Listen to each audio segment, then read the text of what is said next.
ఇయాల రేపట్లో ఒడిచేటట్టు లేదు. కాంగ్రెస్ సర్కారు చేసిన కులగణన సర్వేలోల్లి త్రివిక్రమ్ సినిమాల ట్విస్ట్ల తీరుగా ఎన్నెన్నో వార్పులు తిరుగుతున్నది. కులగణన కథ క్లైమాక్స్ ఎక్కడ ఎండ్ అవుతుంది అనేది ఎవరికి తెలుస్తలేదు.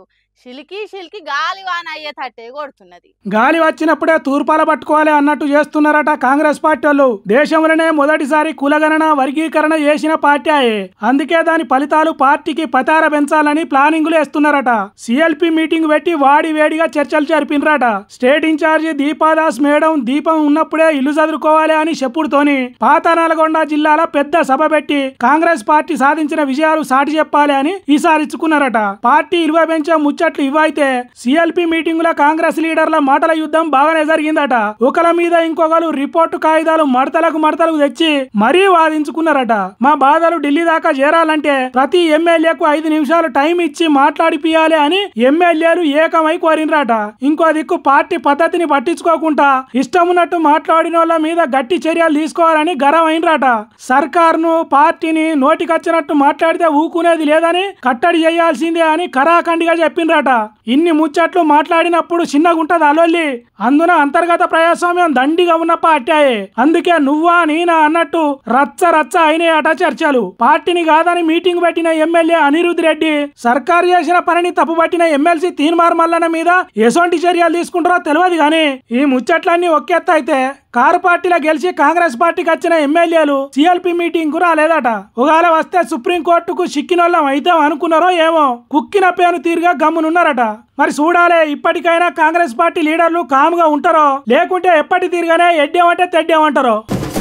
మేమేం చేసినా తెలంగాణ ప్రయోజనాలు కాపాడటానికి, ఆ తర్వాతనే దేశం రాజకీయాలని చెప్పుకుంటారు కదా కారు గుర్తు పాటోళ్ళు. అన్నట్టే తెలంగాణ రాష్ట్రానికి రావాల్సినవి కేంద్రం చేయాల్సినవి తప్పకుండా చేయాలని ఢిల్లీకి పోయినరు బీఆర్ఎస్ లీడర్లంతా. ఆ ముచ్చట్లు కేటీఆర్ చెప్తున్నాడు, అదేందో చూడాలి కదా. మరి చలో ఢిల్లీ. అధికారంలో ఉన్నప్పుడు కేటీఆర్ ఎట్లా రికాం లేకుండా పనిచేసిండో ప్రతిపక్షంలా దానికంటే ఎక్కువ రువాడు పెంచి పని చేస్తుండు. పార్టీ వర్కింగ్ ప్రెసిడెంట్ కాబట్టి అందరినీ కలుపుకొని పనులు చేస్తున్నాడు.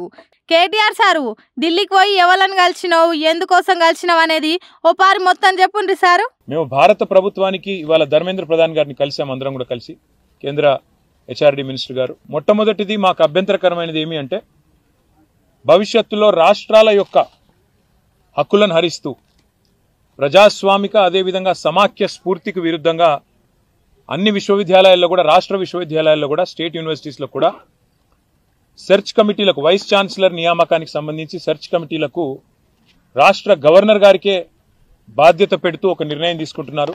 అంటే అట్లా తీసుకుంటే మంచిది కాదంటారా సార్? ఇది ఎంత మాత్రం కరెక్ట్ కాదు. ఎందుకంటే ఇది సమాఖ్య స్ఫూర్తికి వ్యతిరేకం, ఫెడరల్ స్పిరిట్ కి వ్యతిరేకం. సెంటర్ సర్కారే మొత్తం పెత్తనం చేయబోతున్నది కాబట్టి ఆ పద్ధతి వద్దన్నారు అన్నట్టు.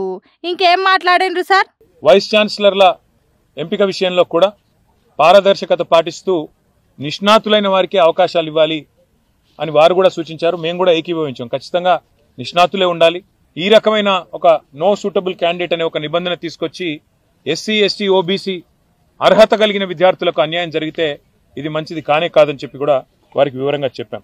పేపర్లు మడతకు మడుతున్నాయి, చాలా ముచ్చట్లు చెప్పినట్టున్నారు కదా సారు. ఇంకా మొత్తం వివరంగా వారికి దాదాపుగా ఒక 6 పేజీల విజ్ఞాపన పత్రాన్ని కూడా వివరంగా వారికి ఇవ్వడం జరిగింది. చదువుల మంత్రి ధర్మేంద్ర ప్రధాన్ సార్నే కలిసిండ్రా, ఇంకెవరినన్నా కలిసిండ్రా సారు? వాళ్ళ ఒక జాతీయ రహదారి జనగామ నుంచి బయలుదేరి వాళ్ళ కోరుట్ల దాకా పోయే అవకాశం ఉన్నప్పటికీ సిరిసిల్ల కాడనే టర్మినేట్ అవుతా ఉంది. NH 365B.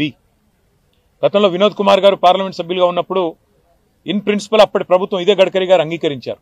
మరి ఇప్పుడు సిరిసిల్ల నుంచి కోరుట్ల దాకా పొడిగించినట్టయితే మార్గమధ్యంలో వేములవాడ ఉంది, జగిత్యాలలో కొండగట్ట ఆలయం ఉంది, పక్కనే ధరంపూర్లో లక్ష్మీనరసింహస్వామి ఆలయం ఉంది. ఇటు టెంపుల్ టూరిజంని కూడా ప్రమోట్ చేసినట్టు అవుతుంది. అదే మాదిరిగా కనెక్టివిటీ కూడా పెరుగుతుంది.